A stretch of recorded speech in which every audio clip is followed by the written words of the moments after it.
Alrighty, hello there. Let me start getting my stuff together. We're going to switch over to the Airwindows account and pop out the chat so that we can have that chat, although it might end up being top chat rather than all chat. We'll see. I can switch it around. So let's see now. Creator Studio. I didn't get a chance to make myself 2 cups of coffee, but one of them will probably do. Let's see now.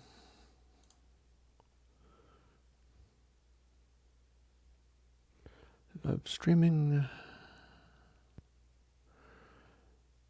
And it is live. There may or may not be 0 people watching. It claims that there's 0 people, but you can't really go by that. Live chat and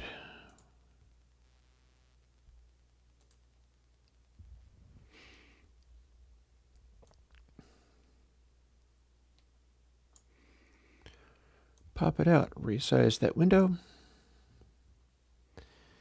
and back to OBS, where we have, oh, it's back to Top Chat again. Boop. Where we will see whether or not it's a manageable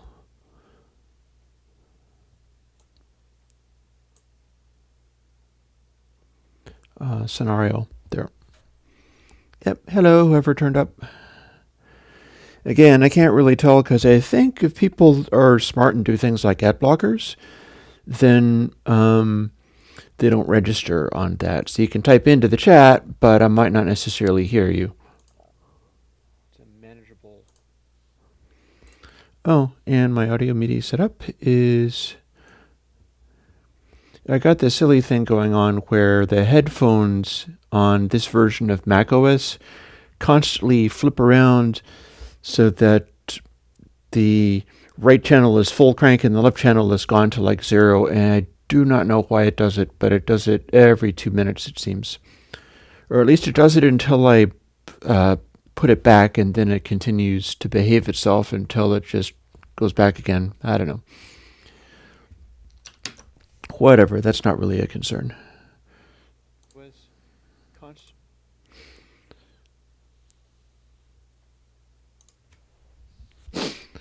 It's going pretty good, Bo. I got my paper, and I got my non-solvent-based marker, so that if I need to make notes of something, I won't be gassing myself out with solvent fumes, which is one of the problems with Sharpies. I've got some of my coffee left, maybe not all that much, but... And if I'm really ambitious, I could fire up that 100-hit study again. But I am seriously thinking about making that be some kind of Patreon goal. Like, I'll start doing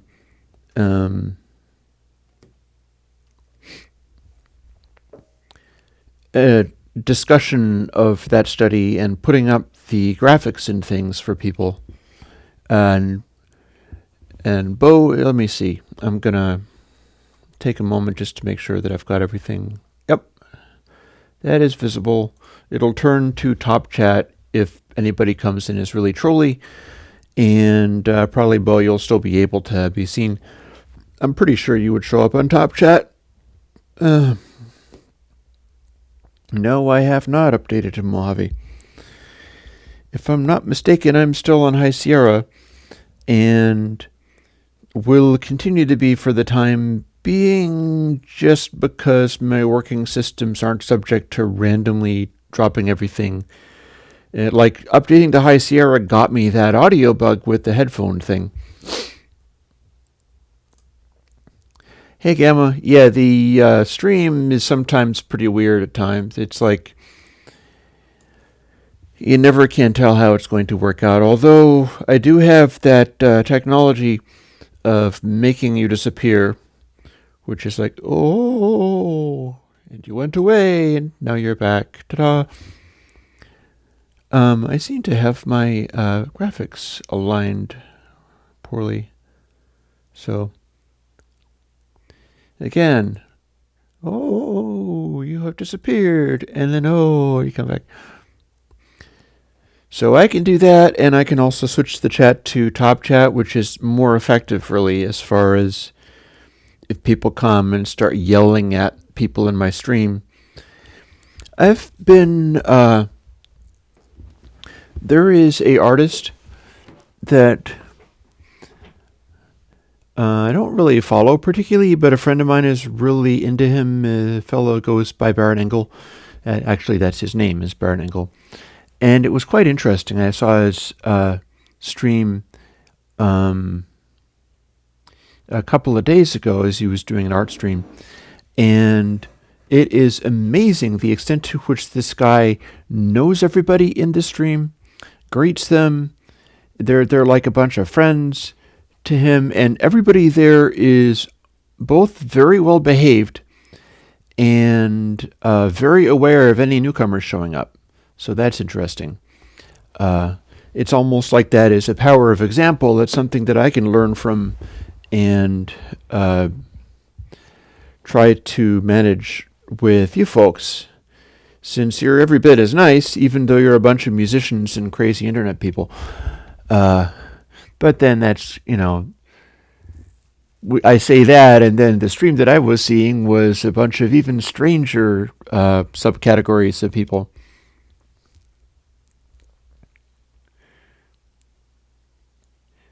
Gamma, the fellow from the waveform dot made a point of asking me if it was okay.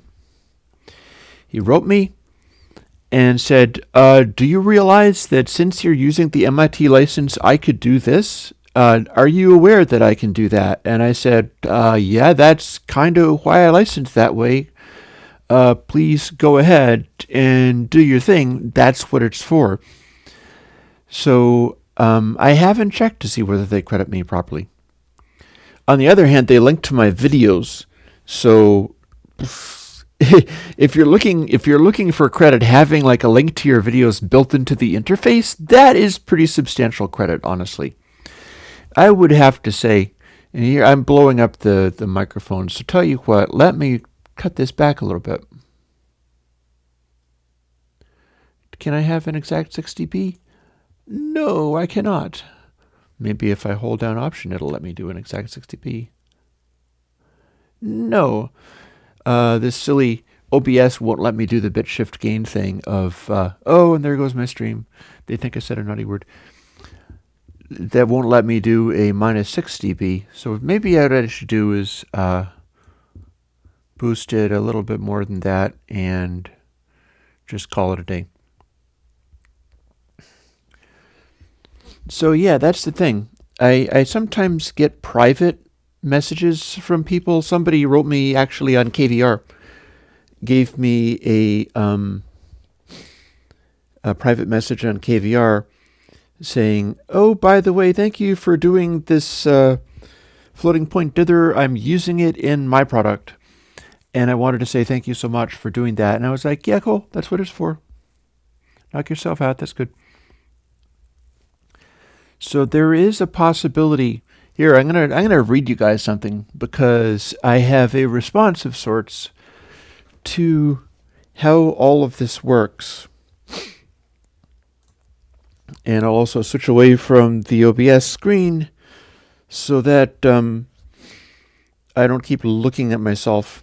What I need to do is looking at you, looking at the little camera there, because that'll work a little better. But I'll have to look over here again because I was going to read you something I've just posted. Technically it says posted 1 minute ago. That's because I haven't updated the page. It is the plugin analysis thread in Gearslutz. And if I reload, which I will now try to do, it'll probably give me a more accurate picture. Yeah, it's about 10 minutes ago. It's just before I went online. This is why. Tourette's himself.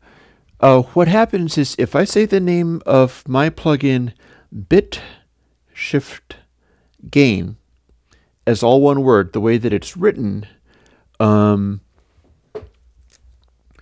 YouTube will go through the audio. I'm not sure if it does it on live audio, but it'll go through the audio of anything that is saved, and it will try to caption stuff,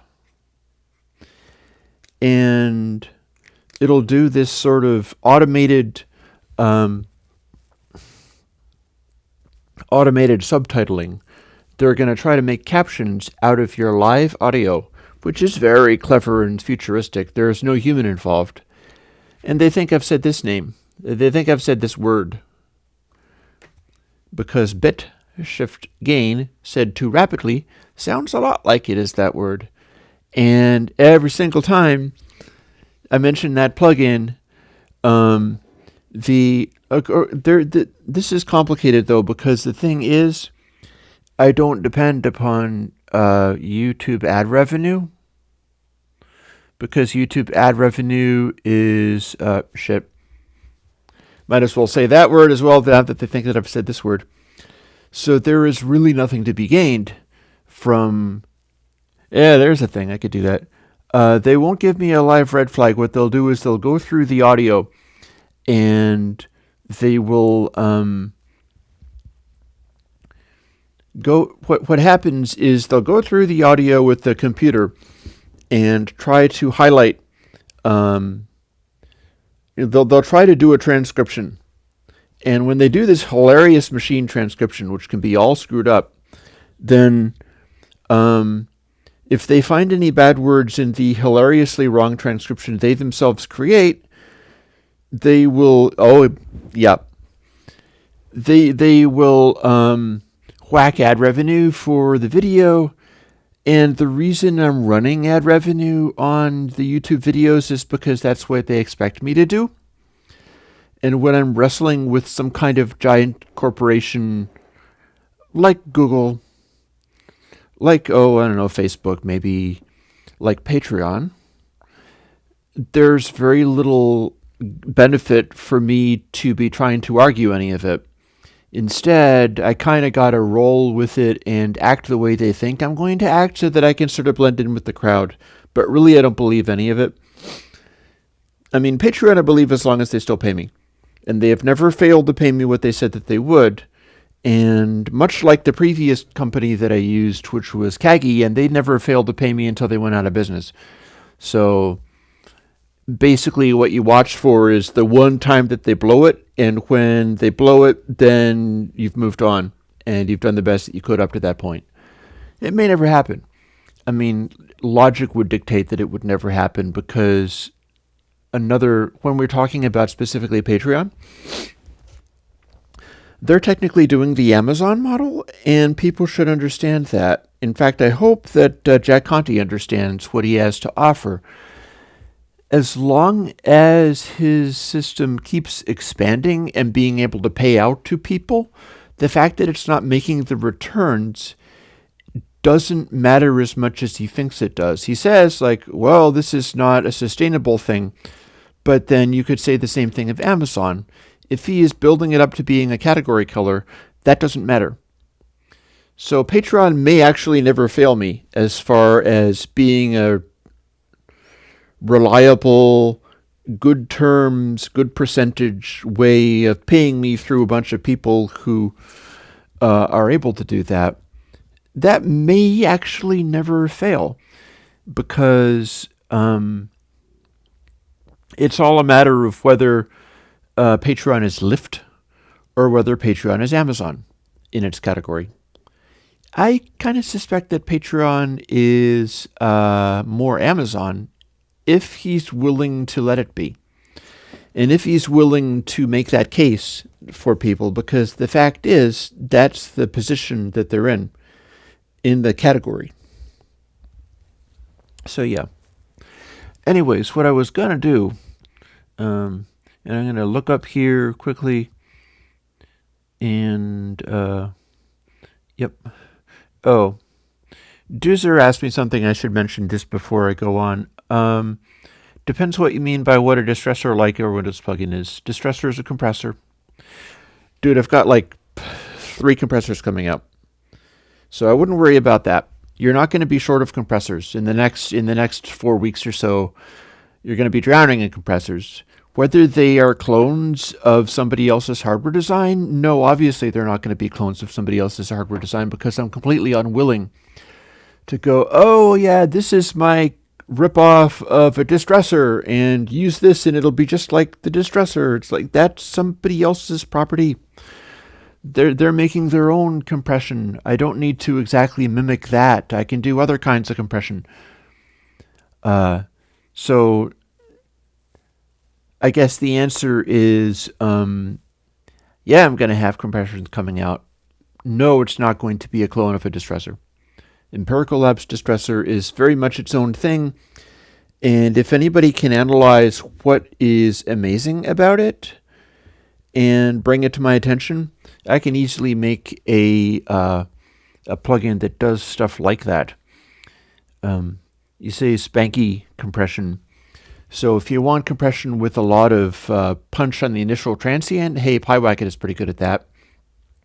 If you want stuff that springs back in a very interesting way, then there's other stuff. I'm not sure if I've made anything that is really bouncy, but I got some stuff coming out. Oh, well, I have Compress Saturator coming out. Compress Saturator is exactly what that is.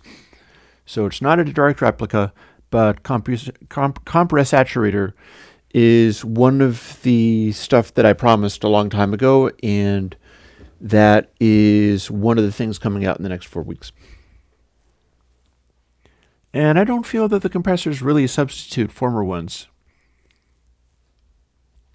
That is not really how I think about them. What I do is I try to get things doing a particular goal or a particular purpose, like Compress Saturator, and listen closely because you're getting like drops of secret information coming out. Compress Saturator is a thing that does one of those really soft distortions, much like density, and then takes everything left over from the distortion and uses that to become a compression. Whereas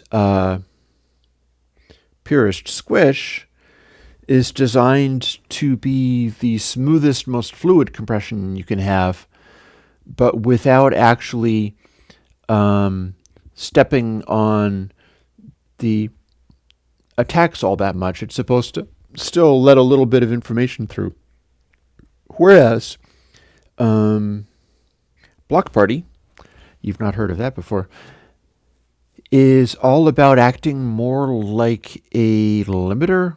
I'm not sure if I'd call it a limiter, but it's designed to get input transients coming in and combine the compression effect, much like Purist Squish, with the triggering of one corner clip. So Block Party acts more like a limiter, and Purist Squish acts more like this extremely fluid. It's almost as fluid as something like Surge or Surge Tide, but more dynamically responding to it. It uses a similar topology as Capacitor does as a filter. Yeah, and Surge and Surge Tide are pretty cool. The thing about them is I've got a classical music engineer checking that stuff out, because there are magical classical music compressors that exist, and I have a feeling that the purest version of that algorithm would be more or less the secret weapon for classical music compressing, because orchestras don't have the same kinds of sudden transients that you'd have. You want a more automatic gain control thing going on with them. And if you're doing that, Surge Tide is a perfect combination, because it'll be completely and totally free of the small little edges Like here, I'll show you. We'll hide the naughty word. There, see, I can't see it anymore. When you have a waveform coming up, and then as it hits a compressor, it hits this little discontinuity and suddenly starts doing a different trajectory because the compression kicked in. Surge tide doesn't do that.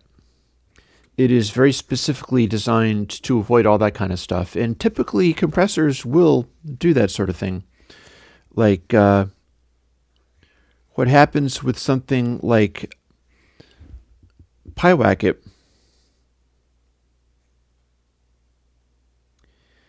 is PyWacket will go and hit a point like this where it starts to compress, and then it'll still include the previous waveform based on how far into the loudness range it is. But then it will still start dialing stuff back, and there will still be that point of discontinuity that is part and parcel of how compressors usually work. There might be a way that I can use for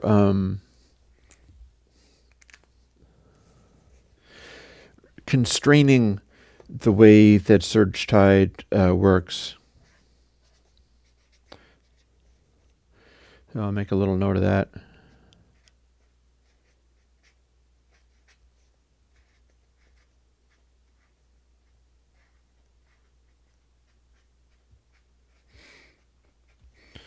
So that you're still getting some of that multiple levels of gain trend going on, but without quite as full of a reaction, perhaps. I don't know.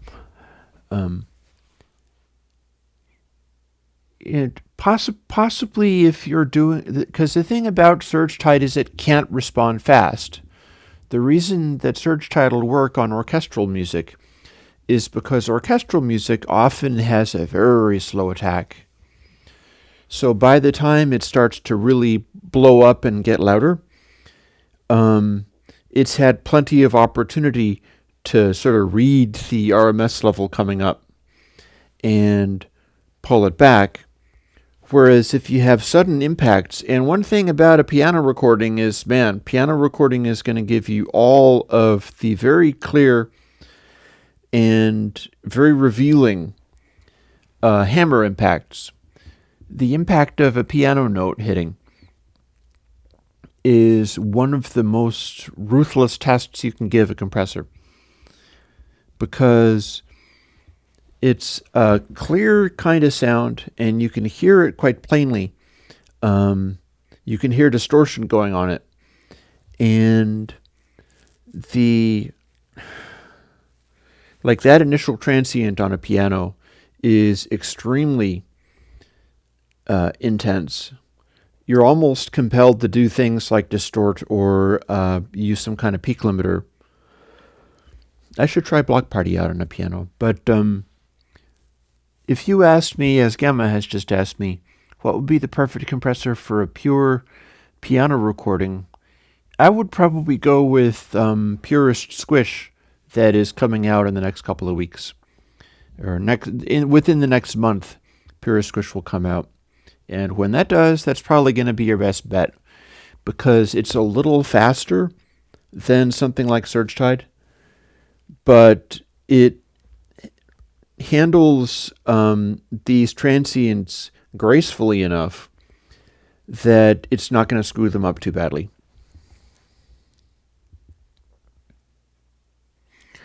Now, let's see. A version of average with automation. I think that would depend upon what nature movement would constitute.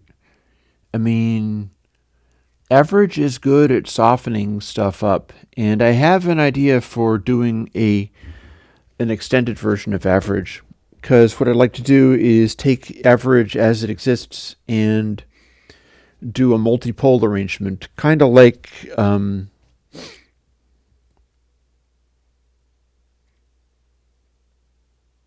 the Grooveware. I'm thinking, oh, the Grooveware one, yeah, literally Grooveware or Crunchy Grooveware uses the technique of lots of multiple stages, and then as you move a control, you start including more dry-wet controls. So this is the same thing that Holt used for its polls, is to use multiple stages and then bypass them if you haven't gone over that far. So I had every intention of using a multi-pole average, which would give you sort of two dimensions of averaging. One dimension would be like in the average plugin, where you get a wider and wider a wider and wider window of the average. But then you'd also have the multi-pole thing, which would sharpen the filter.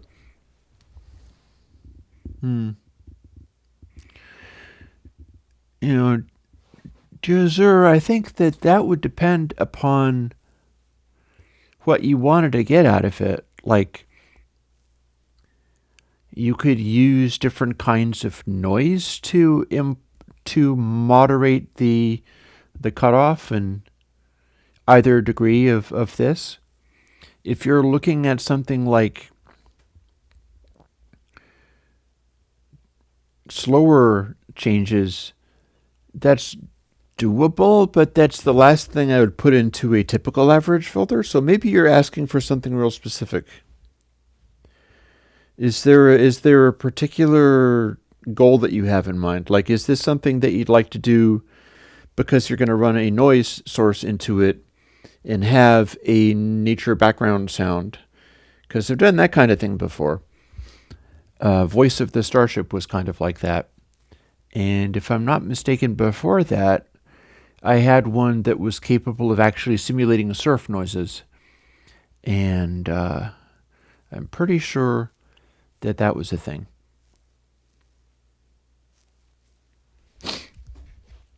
Either way, I'm rather gratified that people are enjoying Cojones, which is yesterday's release.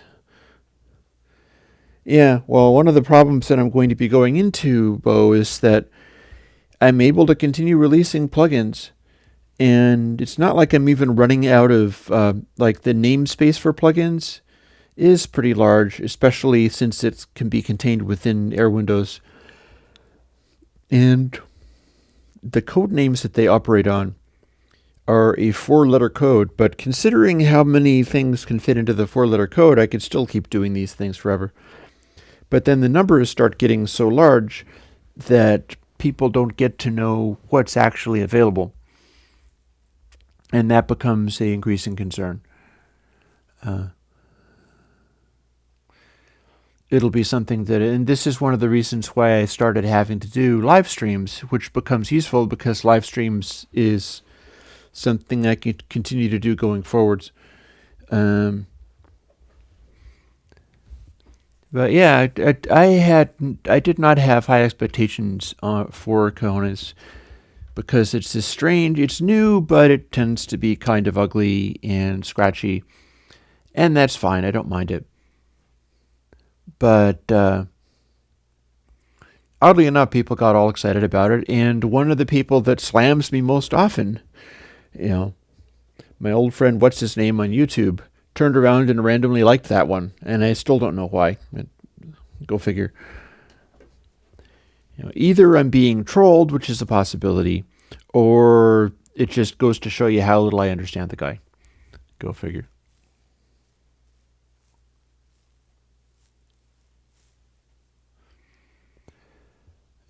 Bernhard, it is possible to generate a CV generator as a plugin. That is not all that tough, although you probably want to link it with internal MIDI timing or whatever, and I don't have that going on at this time.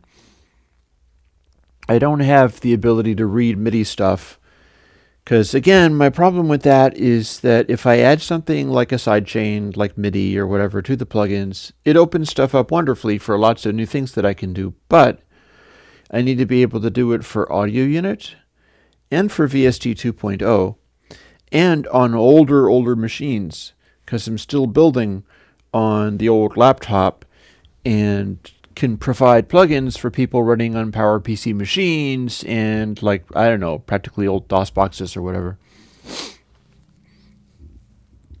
So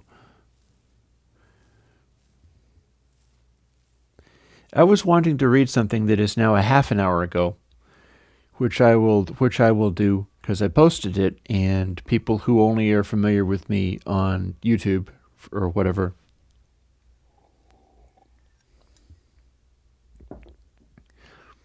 might be interested in this, because on the plugin analysis thread, which is very interesting, a fellow posted saying, I could be misunderstanding, but it seemed like Chris was saying that the truncation was a non-issue. Based on what I've read before from Chris, I'd be prepared to accept he knows what he's talking about. And he is responding to me handling the kind of shitstorm that's come up from introducing floating point dithering. The way that I've handled that is by rolling over a lot and being like, oh yeah, let me remind you for the 10th time that you can't actually hear this directly. Nope, you can't hear it in blind testing. Nope. And it seems as if I am agreeing with people who are like, this is nonsense, you're full of it, you should not be even doing things like this. So there's an incongruity to that. Hence, my post of a half an hour ago, 32 minutes ago specifically, where I'm explaining or rather than explaining, let's just say I'm raising a possibility. You might find this enjoyable. I quote myself, bear in mind that my continually validating people who say it's inaudible, it's not a problem, it's insignificant, is hypocritical as hell. I'm happy to make peace by saying these placating words, and I haven't missed a chance to repeat, in blind testing, you will not consistently hear issues at this level, especially around truncating floating point numbers, on their mintus of which is the only way it happens. I say this stuff very freely. If you look at my actions, I was doing noise shaping techniques of moderate effectiveness since 2013, with the original 4-pay C-strip. And when I tried dithering away truncation, I literally dropped everything and updated every plugin I had in a matter of weeks, an exhausting workload. With regard to my own work, which is my own affair, it's like I did not rest until I had more than 150 plugins, each with 5 target platforms, updated to use proper techniques to combat truncation at any level it presents itself. And then, facing a lot of argument, I appear to be rolling over and eagerly agreeing with all arguers that it's insignificant and doesn't matter, notably without turning around and putting the truncation back. For all that I try to act nice in many ways, one might look at this stark hypocrisy and think I'm doing it on purpose. That, under the guise of being amiable, I am quick to encourage contentious people to use practices that are hurting them, knowing all the while that it is giving my own work an advantage in casual listening. An advantage that is measurable in commonly available tests, perhaps enough to overcome a contrary expectation bias of telling people this isn't significant. One might conclude I'm not all that nice at all, but acting with a predatory competitiveness that's not characteristic of me, all to keep other developers misled and stuck in their own emphatically expressed statements about how dithering best practices don't matter or stop mattering, or don't amount to anything in practice, all while continuing to put out my own things on a weekly basis that completely eliminate the issue. As Bob Olson will correctly tell you, with regard to fixed point dithering completely removes truncation, not just obscuring it. But that would be mean, right? I've spoken before about how I don't put a lot of stock in relatively coarse ABX tests. It might be a bit hypocritical for me to confirm that you won't find this stuff registering on ABX tests, but it is not in any sense an incongruity. I'm telling the truth every time. What you need to ask is, does Chris consider double-blind testability the end of the matter? That'll bring up more questions, but it's all quite consistent with my beliefs about audio, and so is the assertion that you can't tell this stuff isolated in double-blind tests. That has been written on the Ultimate Plugin Analysis thread, which has been a bunch of argumentation and stuff going on. That is where I got jumped on by various people. In some cases, for interesting reasons, like I've had to come to the defense of Paul Frindle. Paul Frindle is a very well-respected audio guy, and he is the guy who responded to my talking about this stuff, not by going, oh, this is insignificant, but by going, oh, is this harmful? And the reason he did that was because he thought I was like making up floating point numbers from scratch or something, which is not what I was doing. And he and I know that if you make up floating point numbers from scratch and you don't know what you're doing, what you can get is funny little special cases that the floating point formulation allows you to have. For instance, you can have the bits arranged in such a way that it says that the floating point value is positive infinity or negative infinity. So my gag around that was to say, like, well, this is fair enough. I mean, my stuff is not going to cause a problem. But if I was just randomly flinging bits around, you could get the situation where some hapless plugin downstream would be going, all of a sudden this waveform is telling me that the waveform is going between positive and negative infinity. That seems loud. And indeed, that would seem loud, but it ain't going to happen out of my stuff because I'm not randomly meddling with bits. Instead, I'm just using normal number processes to add tiny or large numbers.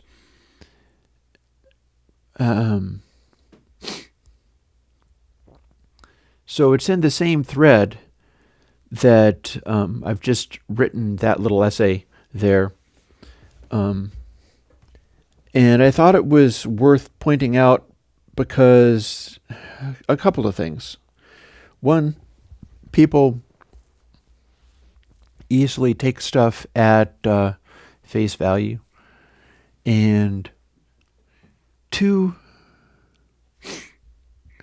I don't really like yelling at people who have earned respect in the audio community or telling them that they're full of it or anything like that. And there's no sense in being that kind of contentious, even when people are being contentious at me. So I did switch over to a conciliatory behavior of confirming what people are saying, going, okay, this that they're saying is correct, this that they're saying is correct.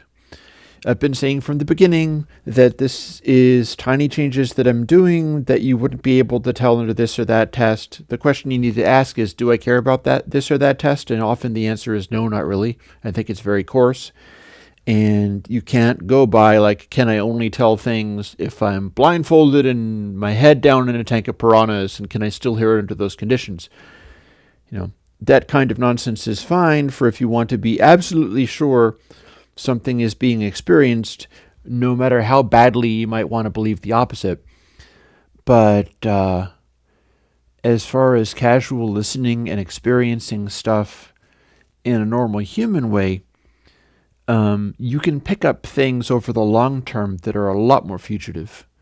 And that's kind of what I'm doing with this dithering stuff, is I am fixing issues that don't really come up as issues immediately and aren't really present on a consistent enough level that you would be able to pick it out and go, oh yeah, that's a problem. That's immediately a problem. That totally has to get fixed.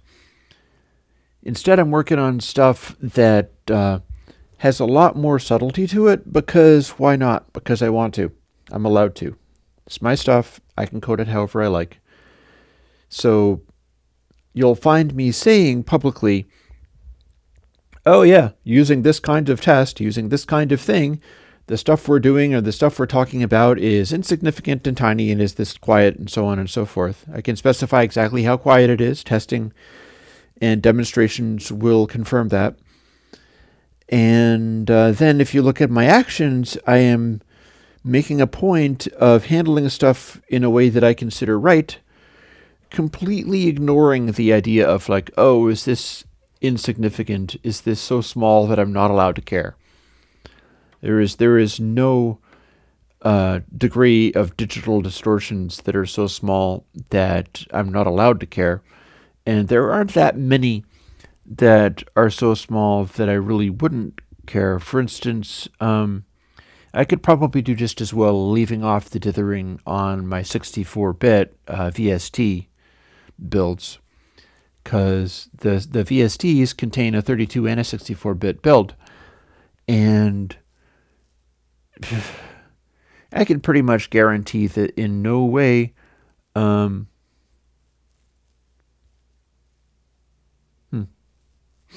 oh, I'm just seeing some other things going on in the chat. I actually have my thing set to live chat. So,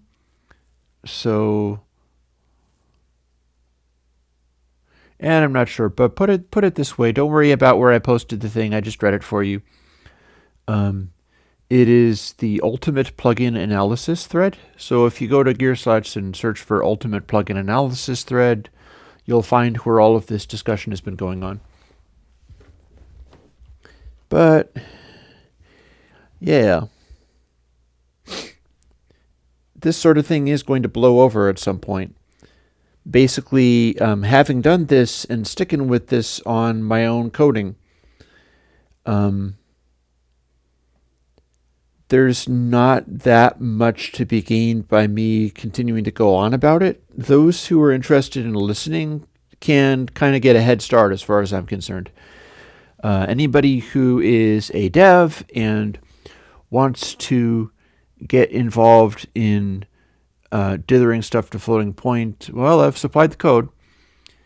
In fact, if you look at my publicly available source code, which is actually MIT license, where the 32-bit version is public domain, but the 64-bit version, which is a very small change, is MIT license. So I'd appreciate a shout out for that. But all things considered, that 64-bit dithering to floating point is the sort of thing where it's never, ever, ever, ever, ever, ever, ever going to show up no matter what. And I'm only doing it that way because it's like, well, on the principle of the thing, I'm just going to be extremely rigorous about it. But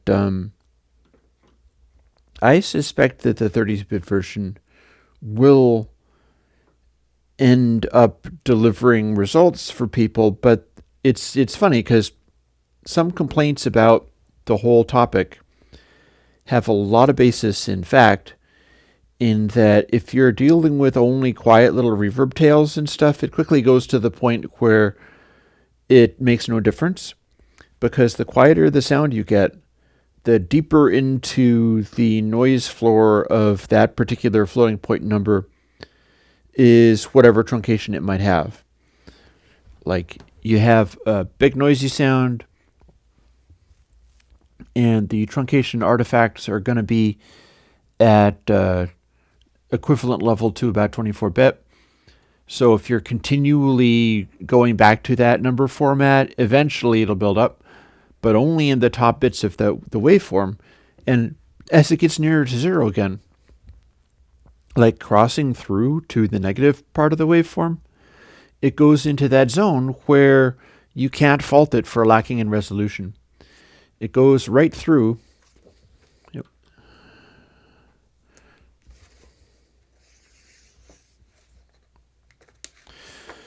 So if that is your 1 and that is your negative 1, this is where you'd be building up small amounts of truncation artifacts. And we got a little 0 point there. So halfway down, you wind up with better resolution. And then halfway down that, and so on and so forth.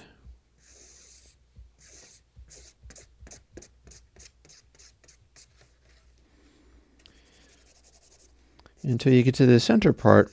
It's almost like Stinky Fingers, who is a Gearsluts posters, did a test tone that was quite interesting. and gives dithers fits. A Fibonacci sequence where he's got a waveform that's like 1 divided by 2, 1 divided by 3, 1 divided by 4, 1 divided by 5, and so on to some extraordinarily high number, and then back up again. And that produces an enormous amount of information way down in the faintest possible ranges that you can have. And it's like that with the floating point format. Floating point format truncation looks kind of like this. Only the outside parts of it are even close to 24-bit, and then 6 dB down, you're going to another bit of resolution, and so on and so forth.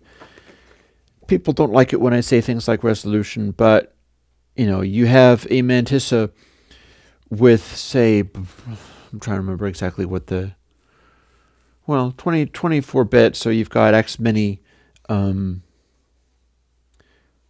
positions that the waveform could be in across this range. And it's all compressed into this little range, so it's already a higher resolution than if you had 24-bit stretched out over the entire size of the waveform. Instead, you got 24-bit from here to here and from here to here. And then this 6 dB down, this section between that and the middle of the signal is also 24 bits smushed into the smaller space. And then there's one smushed into the next smaller space and so on. It's like fractal. It goes down to nothingness.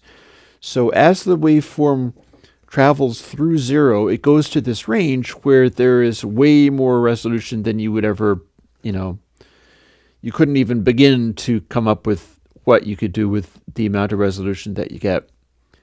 The ability to distinguish the little tiny sounds is extraordinary. And that's why if you scale them up or down, you can scale them as much as you want. That said, if you're familiar with looking at waveforms in a DAW, you can see that, that tiniest range doesn't actually cover all that much. It's just where the waveform goes right through to 0. You might not even touch it at all. Hence my attempting to dither this kind of stuff.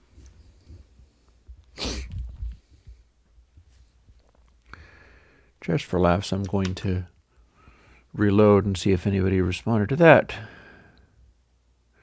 Nope, apparently not. However, yeah, R.J. Hollins is getting a bit of a rough ride, because R.J. Hollins is doing a sort of metaphysical argument, which never works very well with scientists. You can't really go to the scientists and say, if you think you have all the answers, you may find that in future you will be falsified. And it's like, yeah, we know that, but now you got to prove it.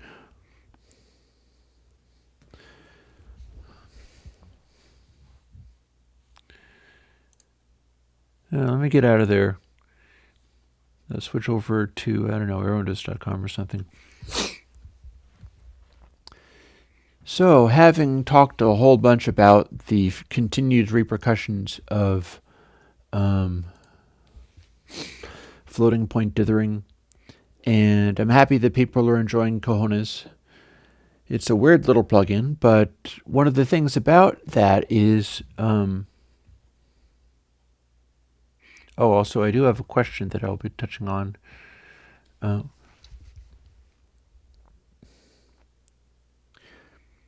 People have been asking about or telling me about using things like Dither Me Timbers and Studio Tan for sonic purposes. Like they're putting things like Dither Me Timbers or Studio Tan onto buses and then continuing to mix them, and it's really not designed to be used that way. It's possible, but it's kind of you're throwing away useful things that way. So basically, if you were doing that, what you should do is use Cojones for that instead. I'm pretty sure that the breathy control will let you do a processing that is kind of like Dither Me Timbers or Studio Tan. Like breathy plus should give you more dithermy timbers. Breathy minus should give you something more like Studio Tan. It might not be exactly like that, but it's all the same type of behavior. And then the cojones control, rather than being on a 3-sample comparison, where if the one sample is louder than the others, it'll either exaggerate it or diminish it. The cojones control is on a 5-sample calculation. So it's looking for whether that is larger or less than all the samples around it. And that's why it affects the mid-range more strikingly. And still, it's going to be much the same thing. Like the positive adjustments of the control will give you more dithermy timbre style sound, and negative amounts of the control will give you more of a Studio Tan style sound, but more in the mid-range rather than in just the treble.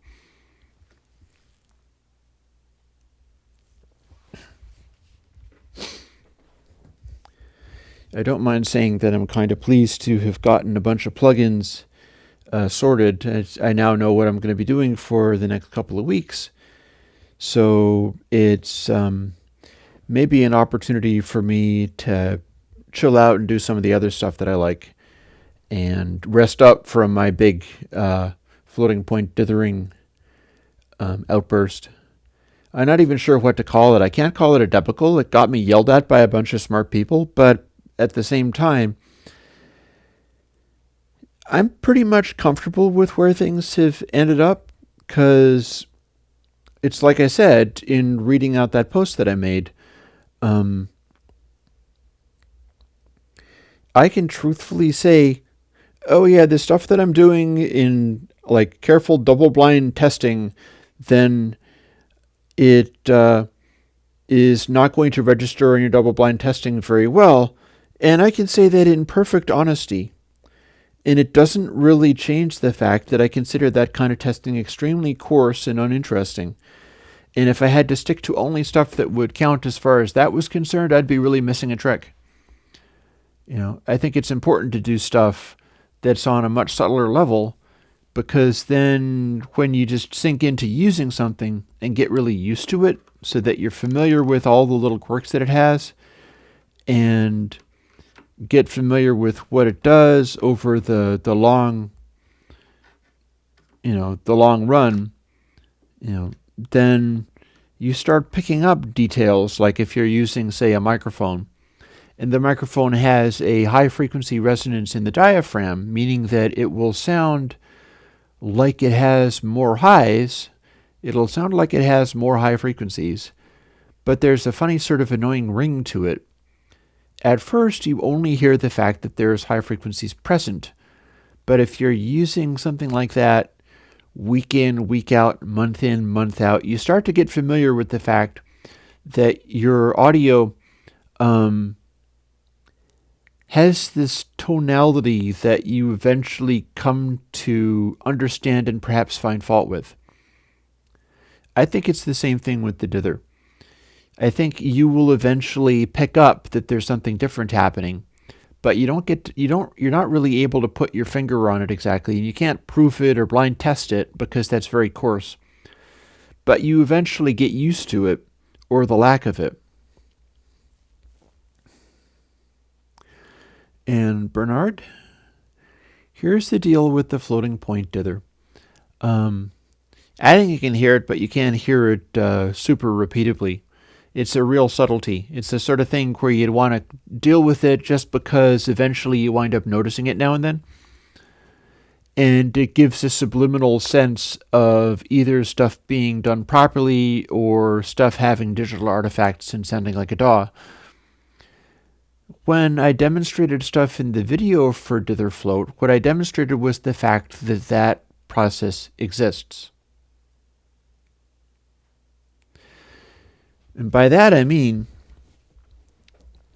it is also debatable whether truncation in floating point exists at all. I had to demonstrate that that was something that could happen. And I'll draw the picture of how that works too.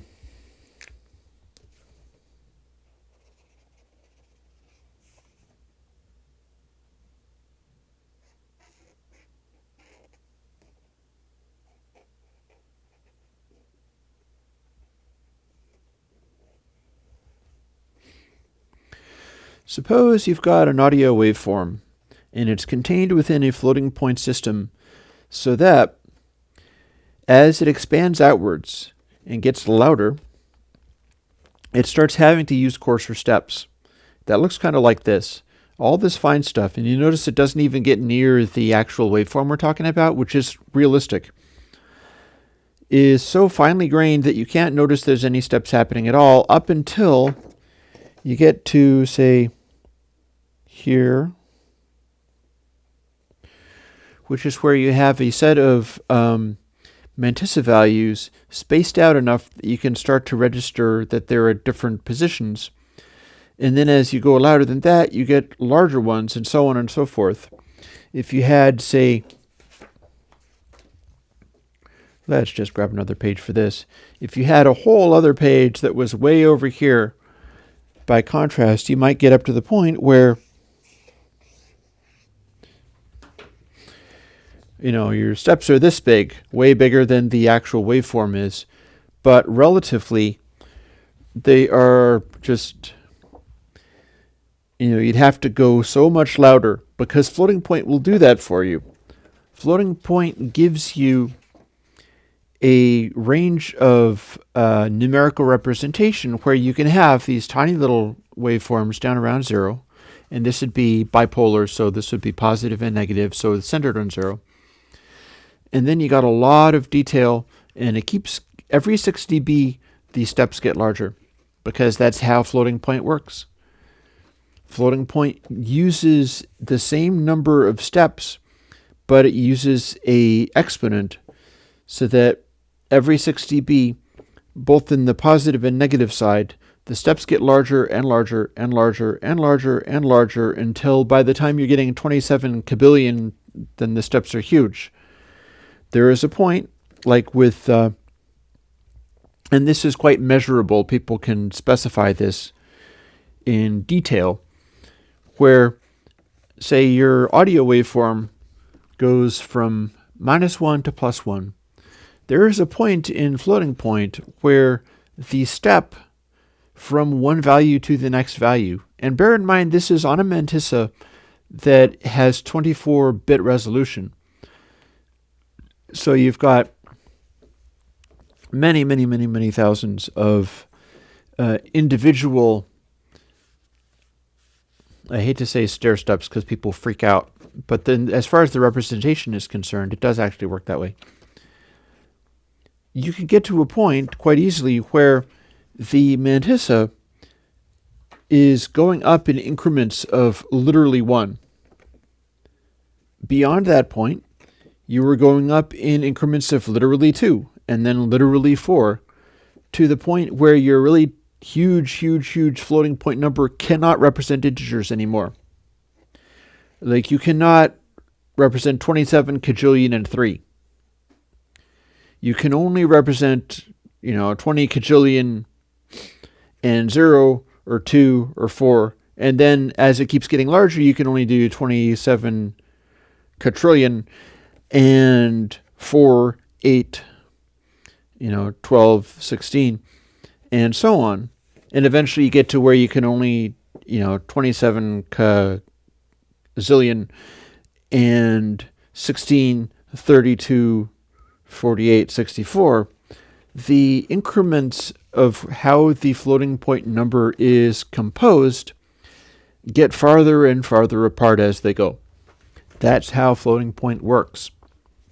So, in order to demonstrate that this is actually happening, because people don't want to believe it, I think there's a real tendency to go, oh, well, what you can do is, since it's 32-bit floating point, you can pick any number and you have all the resolution you could ever want, no matter what. Because it scales down to 0, people think it'll scale down to 5,000 just as easily, and it won't. So what you do is you add a offset voltage, like DC voltage. And you add a big offset voltage to the point where now you've got a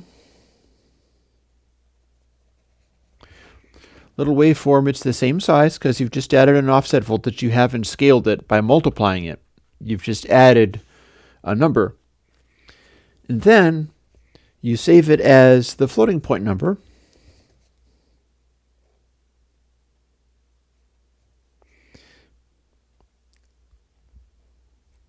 Actually, I should be drawing this to scale.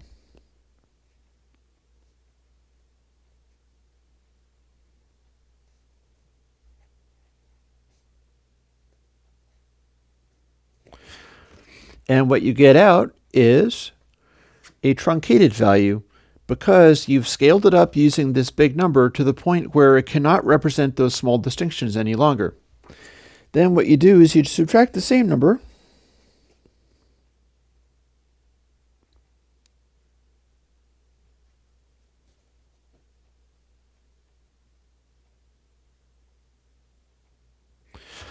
and all of a sudden you can listen to the degree of truncation inherent in that level of amplification centered around 0 so that it can be heard.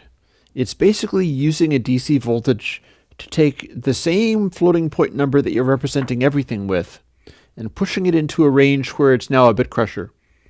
Because every floating point number is a bit crusher if you make it big enough. If you make the floating point number big enough, then your representation is going to turn into a bit crusher and you're only going to be able to record 1 out of 16 integers or larger. It'll just always keep getting bit crushier and bit crushier. And far from being able to register tiny little distinctions, you won't even be able to register all the integers anymore. But in order to do that, you've got to add the offset value, because if you just multiplied it,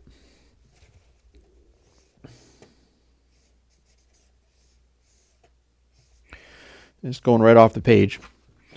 If you just multiplied it, then the stuff way up here would, say, be scaled to the point where maybe I'll draw a chunky edge on some of these things, make them look a little bit crushy. See there, I drew a quantization artifact on that. So you can amplify something until you start seeing those artifacts, but the instant you try to turn it back down again so that you can hear what it did, you're just scaling it back down again. And if you've amplified up that much and then turn it back down that much, what you're seeing here as you scale it up to this huge value becomes insignificantly tiny when you divide it back down again to a tiny amount. It gets smaller too. So the only way to show artifacts on scaling a floating point number and putting it into the range where you start really obviously noticing the truncation issues is to add a offset voltage and then subtract the same offset voltage. Otherwise, you'll get to the range where, I can't even record integers any longer. The floating point values are going from 2 to 4 to, or 8 to 16 to 24 to 32. But in order to multiply it that much, the whole waveform has become so huge that when you turn it back down again to listen to it, what you produced as far as the artifacts are concerned gets scaled down too, and then you can't hear them anymore because they've become way too tiny to hear.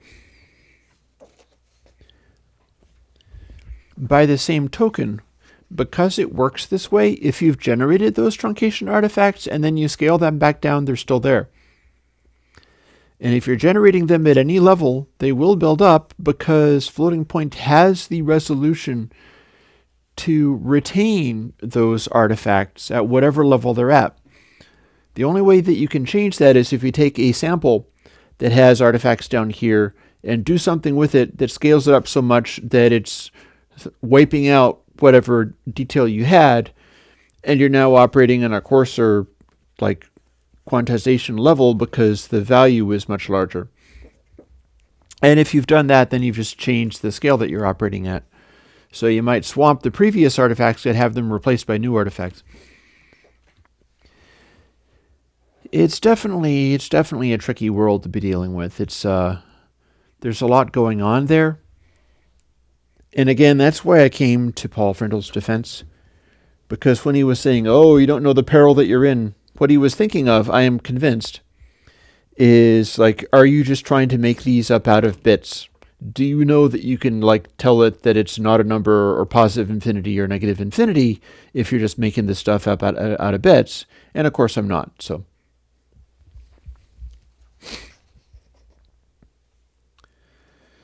Bernard, the audio has to be scaled up and down because that's volume controls for you. That's pretty much the only answer to that. Do you mean why does it have to be scaled up and down to be able to hear the quantization artifacts in floating point? Because that's what I've just explained, so I can try to explain it again if you like. The floating point representation, again, with this silly picture, is a sequence of mantissas, and the mantissa is the entire range of 24-bit values.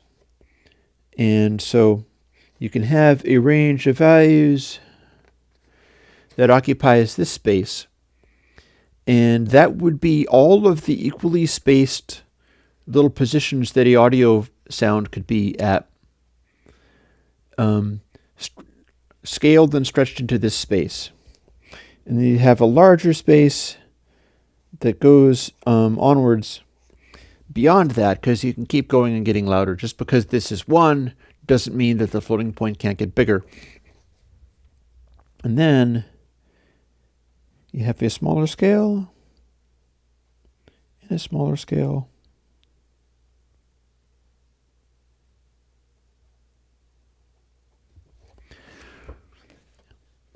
And it looks kind of like this, where your mantissa could be this, or if the exponent says it should be, then this could be covering this range, or this range, or this range. You'll notice they get smaller and smaller as you go. It's still the same number of individual positions in this space. And by the time you get here, way out here, you've got a huge, enormous expanse.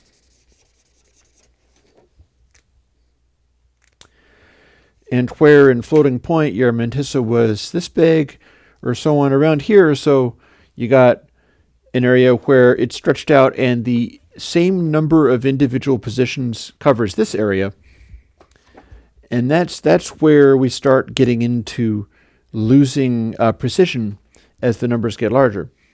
But it's constantly happening. This changing of precision as the number goes is something that's part of every floating point number and is happening constantly.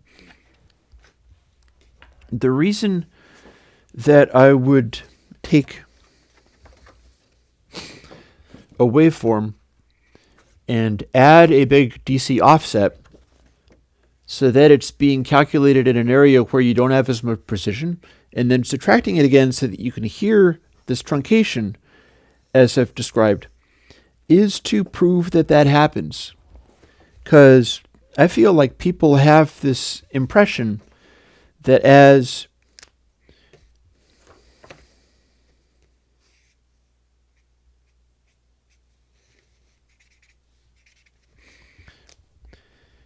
sometimes it seems to me as if people behave about floating point like this. Like you've got, the number gets bigger, and it goes to be larger, and then you go up here, and then floating point magically says, here, we can go to lots of precision at this number. And then you can have 60 kajillion 0.000001 because it's magical floating point. So you have always all the resolution you want because, see, it gets finer and finer as it goes to 0. So it should get finer and finer anywhere you go. And that's just not how that works. When you don't understand, or when you do understand, but I don't want to be saying that people don't understand. Like, for instance, Paul Frindle clearly understands all of this stuff because he was even concerned about whether I was getting into not numbers and infinities and things. But people behave as if, because it's a 32-bit floating point number that goes down to 0 with incredible detail, to the point where you can get it back no matter, you multiply a tiny, tiny, tiny signal by a large number and bring it up to 0, and it still has seemingly all the resolution it had before, which is more or less literally true. because it scales. It continues to scale, and it's got this fractal quality where the quiet details have just as much information in them as the larger details, or the giant, huge level things all have about the same amount of information. But it doesn't mean that you can go up to the large numbers and then fine tune in some kind of little detailed number. Instead, you have these big chunks that you got to go across, and only so many positions that you can use. It's a large number of positions, but still. This is why you could make an argument that you would have the best audio quality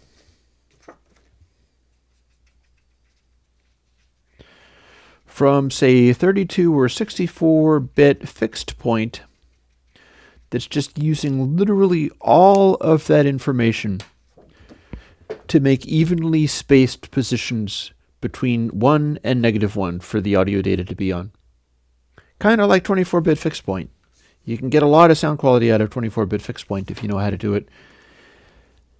You could say that that is the optimal, because the thing about it is these incredibly quiet details, the way that it vanishes away into nothingness, yeah, you can amplify stuff up, but how often do you have, in mixing, do you have to go like, okay, here's my track and I'm amplifying it by 6,000 dB? That's not usually what you do. Usually we're mixing audio tracks and the level at which we have to change them is not that huge. And we're summing them and combining them and having them interact with each other. But we're not having to scale them by hundreds of dB. Floating point lets you scale stuff by hundreds of dB losslessly, just about. It's maybe not perfectly losslessly, but it gets pretty close. I don't think that's super useful. I think in many ways we'd be better off if we were using 32 or 64-bit fixed point and simply decided not to clip. Like, do your audio processing in a engine that is something like 64-bit fixed point, because modern processors can throw around 64-bit values quite easily, and then keep stuff from clipping. Just don't make stuff clip. Do kinds of processes where you don't have to make stuff clip. Maybe simpler filters and things like that. I do lots of filters that don't generate like mid values that go way beyond and have to be brought back.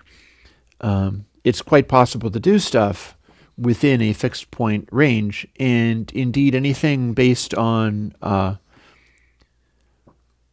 16, 24, so on bit fixed point works within that limitation. And this is an interesting side note to stuff like, say, I think older versions of Pro Tools used a fixed point. I'm not positive about this. I know that it quickly went over to 32-bit engine, but I think there were versions of that ran on a fixed point engine, and there's things you can do that end up causing big problems, and there's issues with like old versions of Pro Tools. You move one fader and all of a sudden the soundstage collapses and it sounds plastic and thin and cardboardy. And that's because when you start messing with fixed point and not dithering it, then you do wind up with a bunch of truncation. But if you could define a next generation format, I would absolutely go for something like 64-bit fixed point between -1 and 1, because all of the loud and quiet parts of the sound would have a consistent level of sort of degradation, and there would be a very obvious way of resisting that, which would be, dithering anytime you had to do something that messed with the scaling of it. And of course, in fixed point, you can do 6 dB gain changes losslessly, because you're keeping basically the same arrangement of it's the same basic arrangement of Mantis. It's not quite as losslessly as, well, actually, maybe it is literally as losslessly as it would be in floating point. Anyways, I think that would be a neat thing. Maybe one day I will design one. Boy, would I get a lot of trouble if I did that. That would be hilarious. Oh, hi guys. Now you have to use a new audio format that I've invented. That would go over super well, I'm sure. Which doesn't mean I can't still do it. Keep me going with the Patreon, and like a few years down the road, I'll have to do that because I'll have done everything else. So Doozer has a question. With the Dither Float plugin, when I put a dither in front and then scale it up in Dither Float, you still hear the truncation. Yeah, that's because when you are scaling up something in Dither Float, you are also scaling up the bit depth. You could put a dither in front. Well, the trouble with Dither Float for this is that it's starting with such finely grained stuff that you'd have to go incredibly lo-fi in order to correctly dither it. Like, I'm trying to work out how this would be done, because I don't really have a dither. I have bit crushers where you can dial in the amount of bit crushing that you get, but those aren't dithers. So I don't have, just out of the box, a dither that would do what you ask. What you'd have to do is as follows, because I'll tell you how to make that work, but it's not convenient. Basically, what you'd have to do is take your finely grained hi-fi version and start dithering it by excessively large dither values in order to get it up to the point where it's being scaled up. And another concern about that is that my dither stuff includes a truncation so that it is complete and outputs fixed point. So essentially,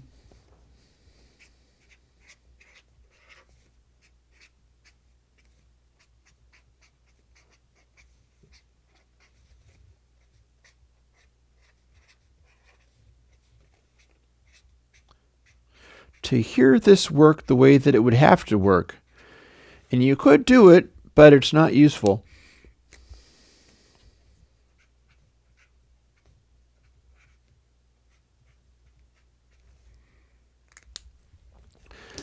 You'd have to go kind of like this, which is you'd have to use bit shift gain, rip advertising revenue, that even matters, which it doesn't. You'd have to use bit shift gain to scale your audio down to the point where it's extremely tiny, and then dither it using something like the TPDF dither, which includes its own quantization, then scale it back up with bit shift gain again, and then put it into Dither Float and scale that up to the point where the floating point dither is starting to have an effect.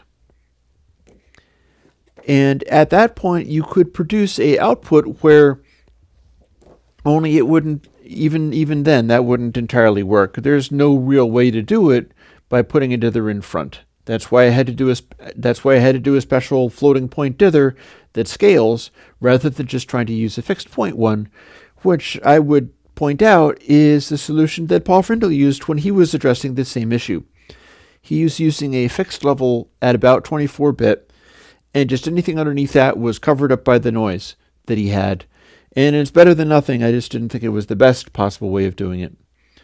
So what you would get from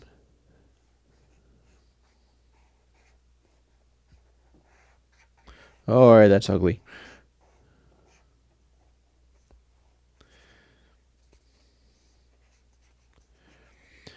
Let's say that your fixed point, dithered, scaled down, scaled back up again thing is like this. So this is your low res version. And it would be these stair-steppy looking things. If you didn't have the dither, the squiggles mean that this is the noise being combined with it. So you end up with a dithered audio. With floating point dither,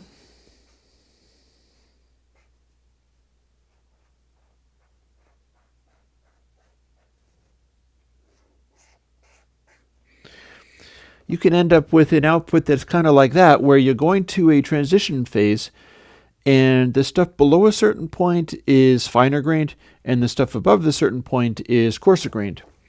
If you had your fixed point dither like you're suggesting, then what you've got is dither amounts that are all the same amplitude, meaning that it is not correct for this. Whereas what you'd want is stuff that is the louder kind for dithered coarser areas, and then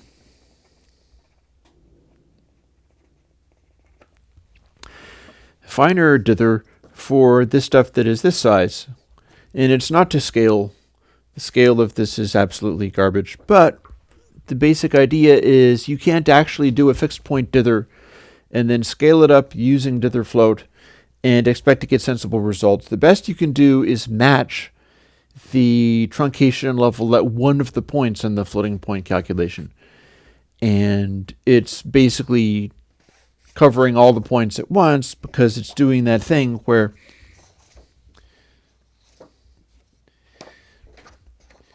it is increasing in step size as it goes, and the same number of positions per each stage is expanding by 2 each time.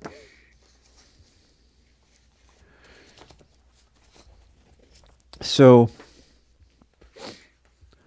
your final question, and I'm going to go to Bernie Boombeat's question in a moment, is you shouldn't have to be concerned about putting dither float anywhere, honestly. When I say that dither float itself is not that relevant as far as doing this kind of stuff is concerned, what I mean is I'm using it as an output stage for all of my individual plugins that calculate internally to like long double or whatever. They calculate at 80-bit or 64-bit, typically more like 80-bit. And it's using those things to flawlessly produce 32-bit values. If you were doing plugins and your last limiter plugin was from me, you don't put dither float on because it's already there. Now, if you're running in 64-bit on VST, then the last limiter, if it's from me or perhaps anybody else, is already 64-bit. And supposing you're outputting 32-bit, what you could do is put dither float on after literally everything else, and I mean literally everything else, and then save as your 32 bits. People are doing that. This is the situation in which Stinky Fingers on Gear Sluts said, oh, this is super broken because it's producing an artifact. And other people tested it with test tones and did their... you have to do a residual and then amplify up the result because otherwise you'll never, ever, ever, ever hear what it does. You basically when you're doing this residual thing and going, oh, this residual gives an even noise floor and this residual gives a kind of a noise, then literally all of those residuals are hundreds and hundreds of dB down, and nothing down there is really going to survive playback. You go through one cable and it's all wiped out. One RCA cable or XLR cable, and what the cable is doing, like the electrical noise in the cable's conductors themselves are louder than what this dither float stuff is doing. The reason I'm doing it is because when you stack up multiple plugins, I'd like to have them so that they don't build up anything. And I've said repeatedly, you don't hear a result from putting dither float on the end of your output. One other person brought up an interesting sidelight that is even less relevant, and that is as follows, or possibly not relevant at all. If you're running on a 64-bit floating point bus, so you're on VST and you're using the double precision bus, and you have a plugin that runs at 32-bit, do you put dither float in front of that plugin? Because you're going from your bus to a 32-bit input. And the answer is you can if you really, really, really want to. And I would kind of still advise against it, not because it doesn't do a relevant thing, but you're talking about a 32-bit plugin. If it has a 32-bit input, it has a 32-bit output.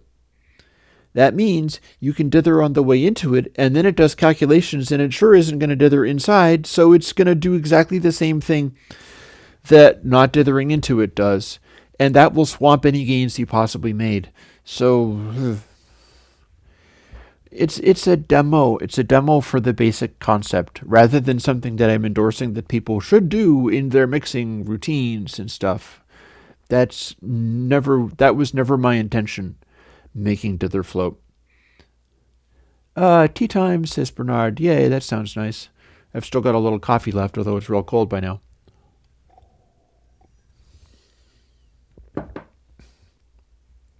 So the answer to that, Doozer, is no. You don't put dither float on anywhere unless you're using it with the offset to listen to the way that floating point does actually have truncation as part of itself.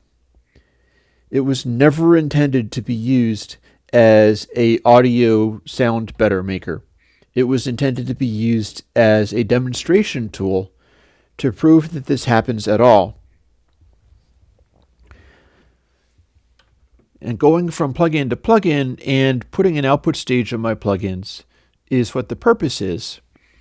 And, I can do that, but that's because I know that, I work on Macintoshes by preference. I've got a whole assortment of Macintoshes, including an old PPC one that my brother gave me because he used it back in the day, long time ago. He is now a Linux guy, which is very cool. But Core Audio is 32-bit.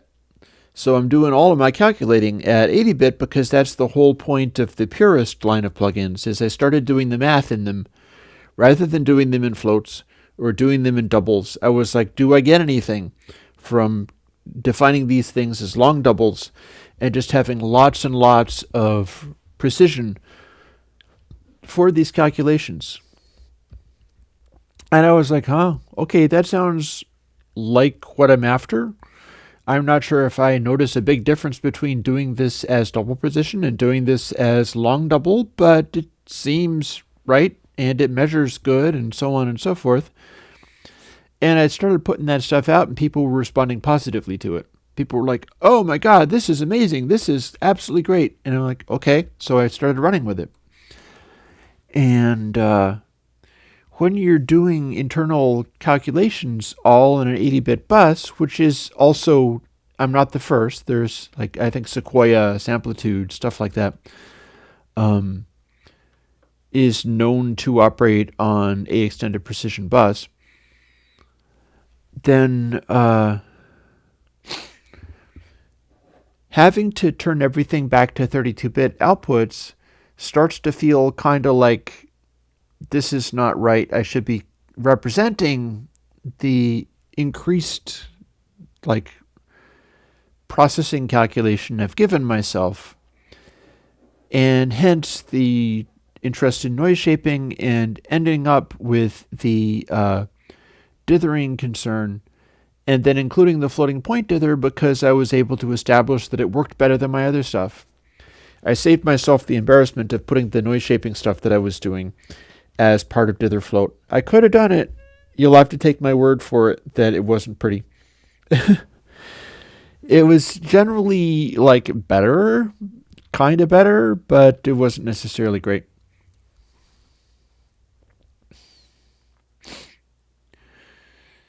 And latest limiter is not going to be righteous. Righteous is a more complicated thing. Righteous is a number of things, and one of them is as follows. Say you've got a waveform, and you're saturating the waveform, which is part of what Righteous has always done, is do your soft clipping, where it gradually starts compressing the highs to some extent. And what Righteous does is it saves all of that up and starts adding second harmonic. So you wind up getting a DC bias out of it, because if you apply second harmonic in the same way that we do using, say, Pafnati, it'll still go centering around 0, but it will add this bias to stuff. So if you modulate the second harmonic, then you can cause a waveform where your base frequency was clipped off and it led to this base frequency excess that has been distorted away. You can apply that to your DC bias and wind up with the waveform modulating the second harmonic, giving the perception of more bassiness and depth while still having the same amount of clipping on the peaks. And that started out as a plugin called Shortbus, which maybe I'll still bring out someday. I'll make a little note of that so that people can play with it, because that was the first. It's another funny self-deprecating kind of thing. I never actually had to literally write a short bus, but I came pretty close to it when I was growing up. The short bus. And Righteous is based on the principles of short bus combined with the idea that Righteous includes a dither on the end of it and is a final output stage where it does some saturating, some compressing. It'll clip certain peaks so that it's designed to like put audio in and have the audio show you when it's becoming too loud, because Righteous is also about enforcing loudness levels. Where you can't make stuff over loud, it's always going to center around a certain amount. The very first one was preset with the level, and then I started adding control over what loudness levels it was settling at. That means the question of, is there another Air Windows limiter? Right now, you gotta wait for a block party.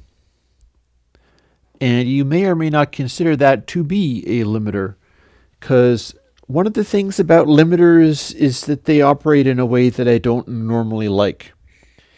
I'm not generally that big of a fan of doing things like doing a look ahead and delaying everything a certain amount and then calculating it out so that you can compress stuff up or down based on what's about to happen rather than what's going to happen. I feel that there's an unnaturalness to that process. You're applying a gain change at a time when it's not actually supposed to be happening. And if you apply a gain change at a zero crossing, you're changing the angle of the waveform coming through. And zero crossings are a peculiarly unuseful place to suddenly change the angle of things. You wind up with this kind of high gritty quality, which was also known in transistor amplifiers back when they started bringing out transistor amplifiers that are much more powerful than tube amplifiers and saying these are great because they measure perfect. Block party, not blog party. And it ain't out yet. You're going to have to wait for a couple of weeks. But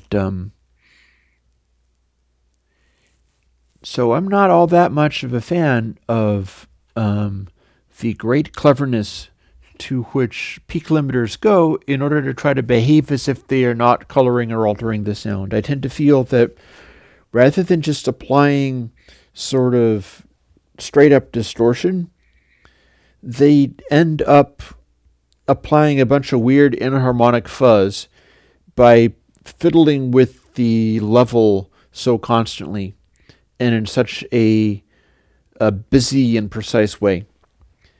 Like, the whole thing about a limiter is more paper. You get a waveform kind of like this, and the limiter is going to try to change that into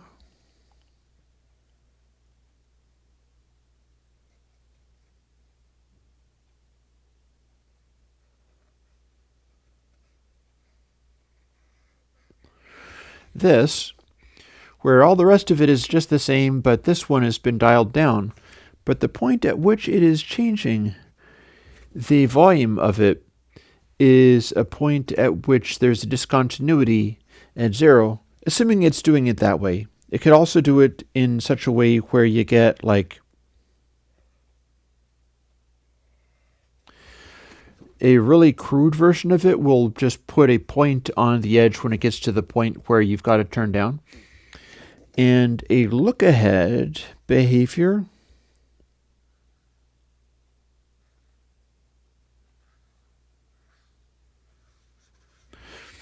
could get a waveform coming up and then just cut that one off because it kicked in. It was observing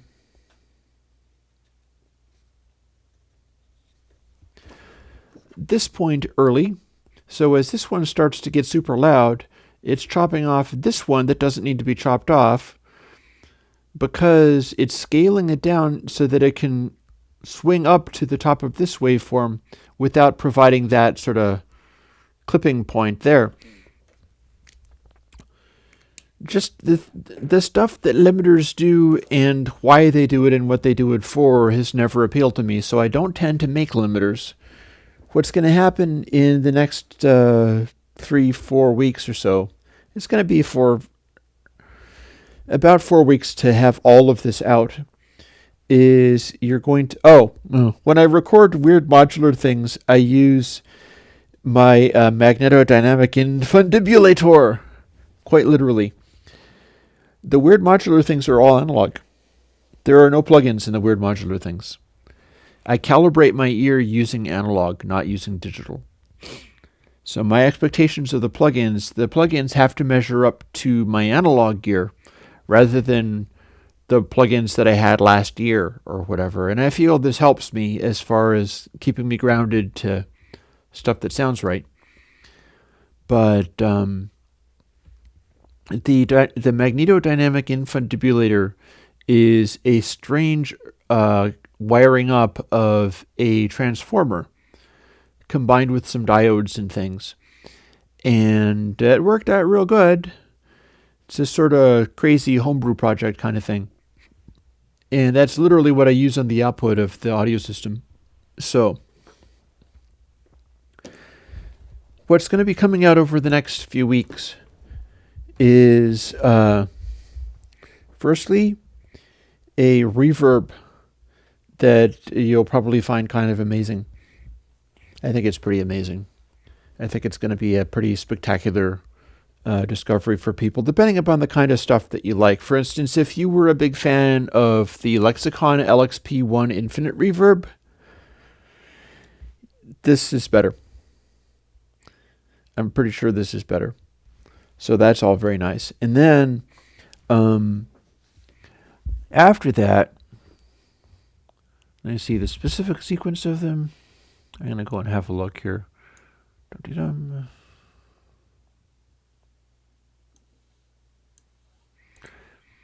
After the reverb, you get purist squish. That is not a limiter. That is a compressor. It'll still let peaks through. But purist, the MV is based on the MIDI verb. MV is the name of the reverb that's going to come out. After that, you get purist squish. Purist squish is a compressor, not a limiter. After purist squish, you get block party. And block party acts more like a limiter. I'm not sure whether people will count it as a limiter, but all things considered, it's in that zone. And then after that, you get compress saturator. And compress saturator is a lot like a limiter. It's combining distortion and limiting in one algorithm. So that's what's coming along. And yeah, Bo, I would love to have a MIDI verb too. I have the MIDI verb 1. It is the original MIDI verb. I probably could grab the camera and point it at there, but there's no point.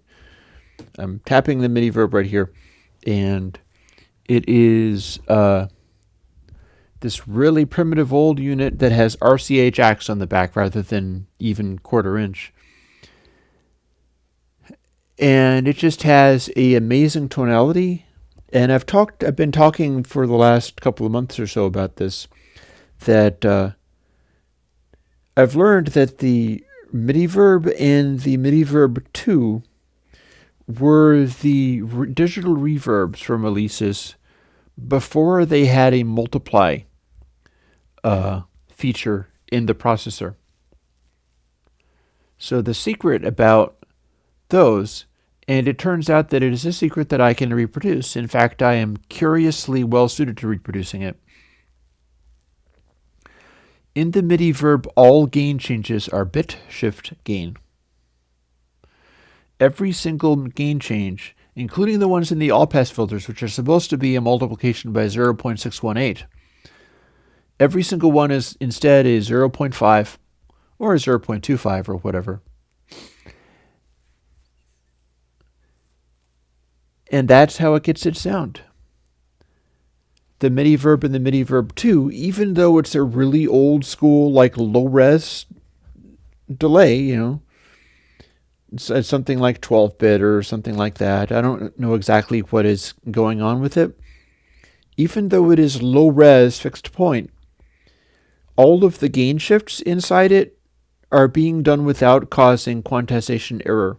The mantissa is always being retained.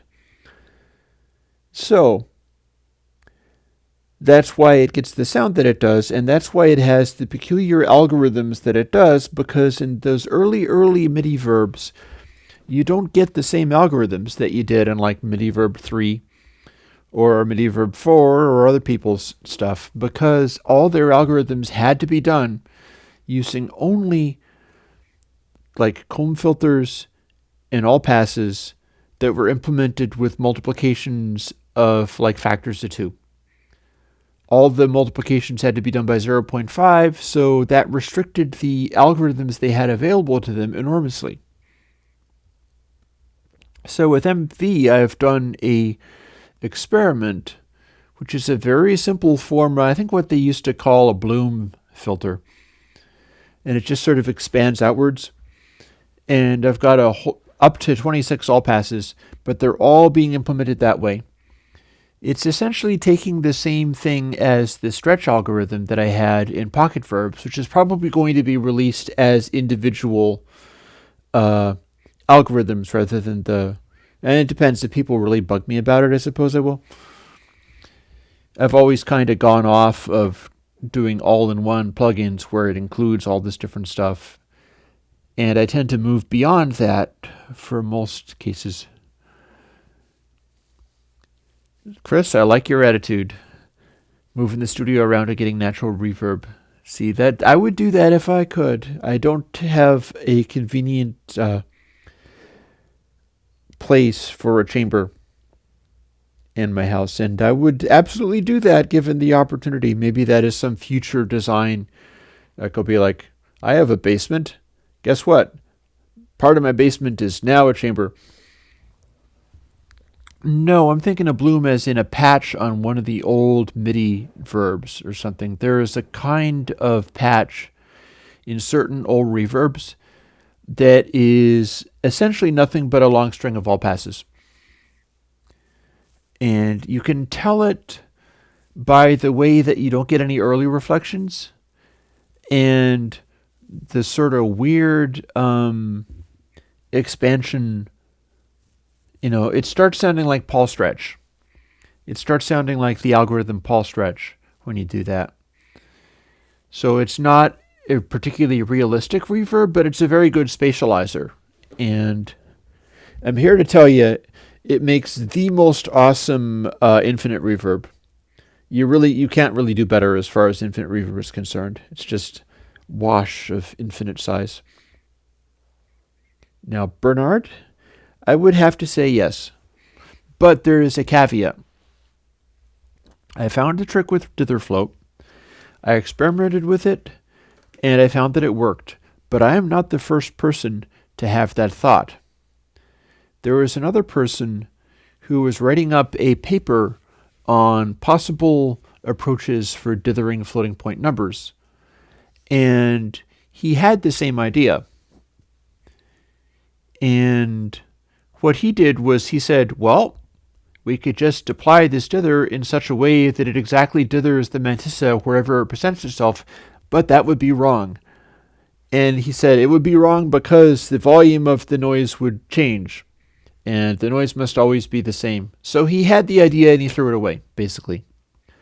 Guy never even tried to do it. I'm not sure if he was a designer or just a theoretician, but there is a fellow who explored that idea before me, and he abandoned it. He didn't like it.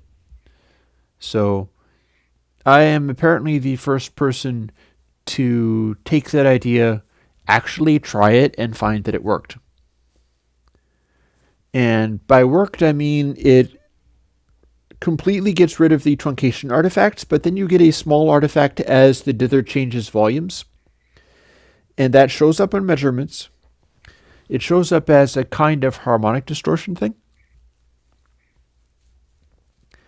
And I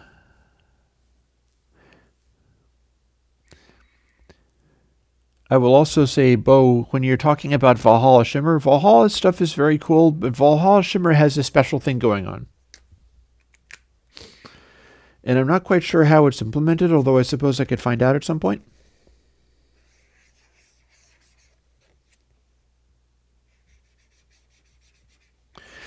What Valhalla Shimmer does is it takes its input and it makes reverb and stuff out of it. And then when it gets to a feedback loop, it does the old Brian Eno trick of putting a octave multiplier on it. And he has a special way of doing the octave multiplying, which I'm not really quite sure what it is, but I'm not sure whether he's simply,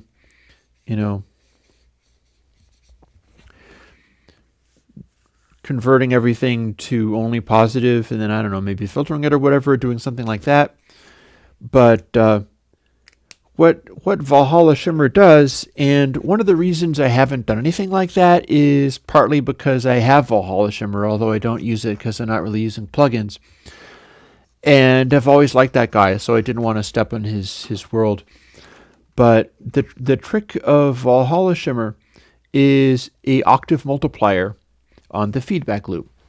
So it's a reverb, and then as you start bringing in the output of the reverb and feeding it back into the input again, you multiply this pitch by 2, and it goes up an octave. So then this reverby stuff coming back in is an octave up, and maybe a little artificial sounding because it's like a frequency modulation trick. And that goes through the reverb too. And then as the output of that goes an octave up too. So you make a sound, and the sound goes and goes from a normal sound. You start hearing the octave the second time around, and then you hear another octave come in, and that's why the octaves up in Valhalla Shimmer come in kind of progressively and just add upon each other. Technically, you could also, and I think Valhalla's Uber mod might actually do this, is you don't have to use an octave up. An octave up is just the one that sounds nice. You could do a fifth up, in which you start getting these feedback effects that go into these funny spiraling things that go up or down depending upon which direction you've changed it. I'm pretty sure that is Valhalla Uber mod, because I remember getting that one just because I liked it so much. Hey, David. But that is this, and the reason that pitch would change when you change the size is if his reverb buffers are, if he's capable of scaling the buffers up and down and retaining the audio in them. So if you change the size, all the buffers get smaller, and if they're keeping the same information in them, then they're going to go up in pitch. So the pitch can change when you change the size, but also in Valhalla Shimmer, if you include the shimmer effect is an octave up effect, and it regenerates, so it just keeps going up. It is a neat trick. Might be worth me fooling around and finding a way of doing something like that. I mean, if nothing else, I could do a grunge style effect where, like with MV, one of the things that I'm doing is I am applying filtering so that it rolls off stuff. And if I do that enough, I could also, like, here, I'll show you rectification. Here's the thing, and this is a way of doing a multiplier.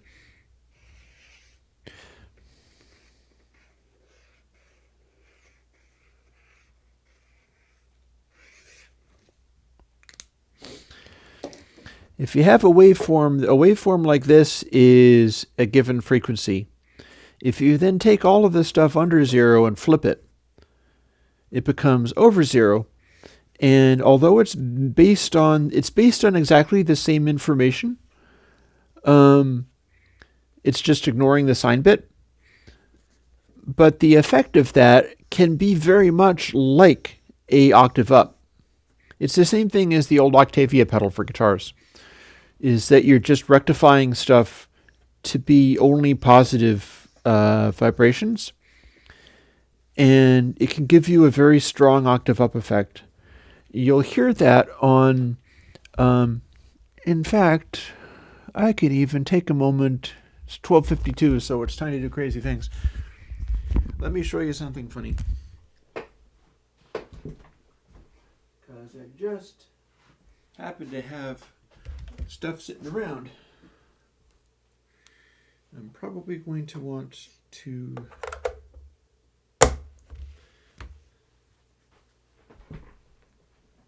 this. We're talking about rectification. I'll show you one of my secrets, my guitar secrets. And I'll switch over to OBS so that I can see the volume level here. Here is one of my secrets.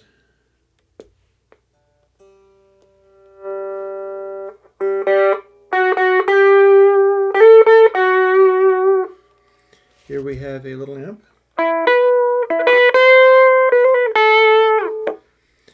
And my guitar. I have a bridge pickup and a neck pickup. And I've got this little switch here. This one that I'm pointing to right there. That comes from a box called a green ringer. It's supposed to be like a ring modulator, but it's really not. What it is literally this. It takes the waveform that goes back and forth from zero and it makes it be only positive waveforms. And what you get is kind of like this.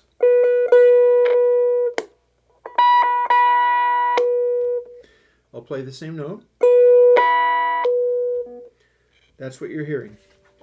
The one note, and I've rolled off the treble to make it more obvious, is like this, and then you hit the switch and it converts it into this, and you can hear that it's twice the frequency.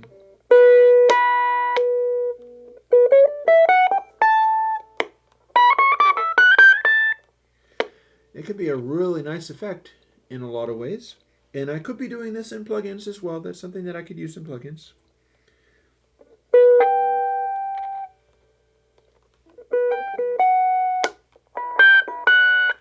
This is also something that Frank Zappa often used. He used this in solos. Like if you've got...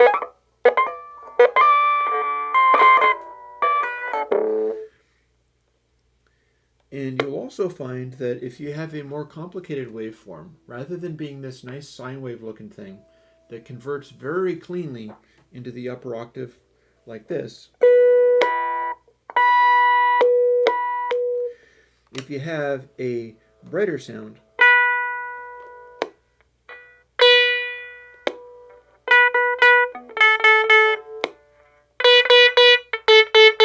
it doesn't necessarily sound like it's the upper octave anymore, because you're not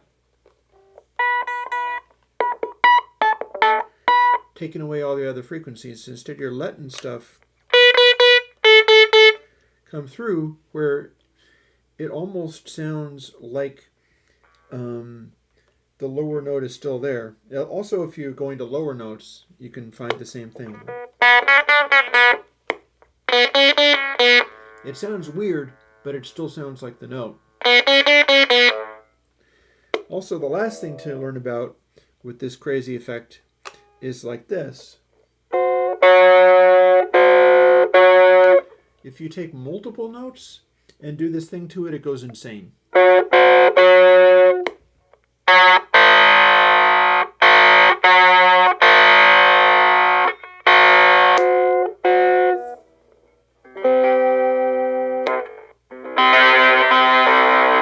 Actually, that wasn't a good example.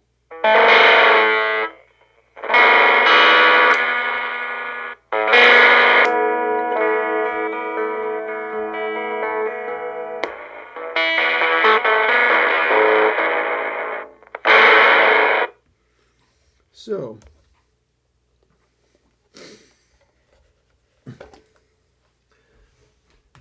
we'll put this down, or put this up and put that down. It is a very heavy instrument, this. I'll show you why sometime. There will come a day when I do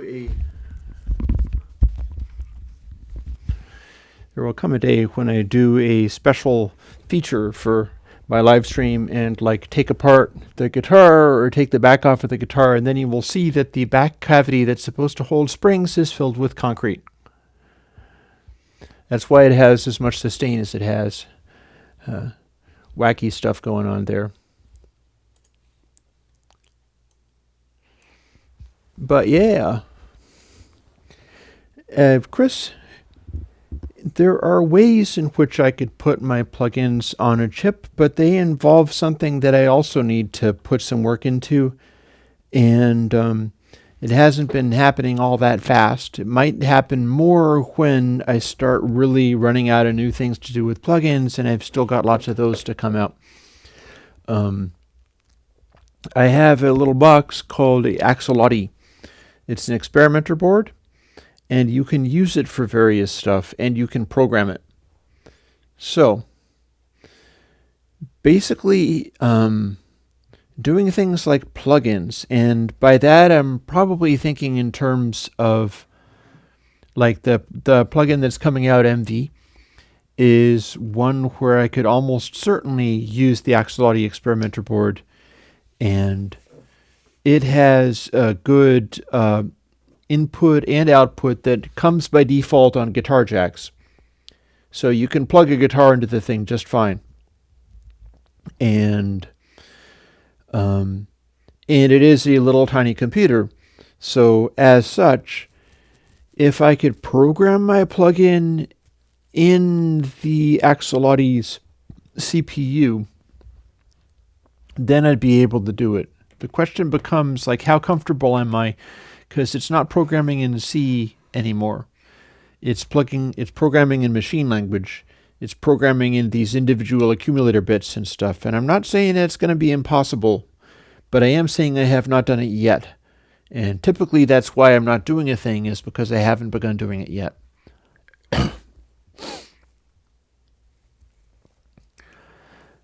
Tony, you can indeed chop half wave, and I'm not sure if I have a plugin to do that at this time. But you could also put a mixer with the whole wave, and that is a thing. And you do get a crazy ring modulator. That's why they called the guitar I'm trying to remember the name of the company, Dan Armstrong.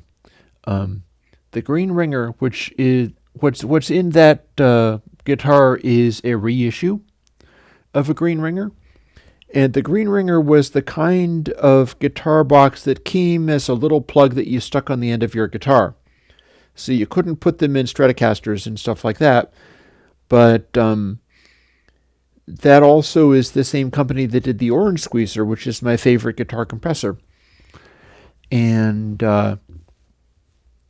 they're pretty rare and hard to find. But the reason they call it the Green Ringer is because it seems like it's a ring modulator thing. But it's really not. Instead, it is just a wave chopper. And as such, if I'm playing in my music streams and stuff, and I'm doing another one of those again tomorrow, I got some new stuff to try. Um, then I'm probably going to be playing that guitar. And when I'm playing leads and things on it, I'm often turning on that green ringer switch. And when you hear a very synthesizer-y tone coming out, often through a lot of distortion, that's what it is. It's typically that. Also, there are times when I've run it into a wah pedal and just gone thoroughly imaginary synth out of it. I think it does a really nice sound that way. Yeah, and the new things going on for the live stream tomorrow are twofold. One of them is that I have a new box, this little bit of perf board. As you remember, I've showed you stuff like this before and said I'm going to be building these devices. This one hasn't been built in anything yet, but this one has. I built a octave divider that has a CMOS chip and some jacks and a power plug and no parts. There's nothing but wires connecting it up.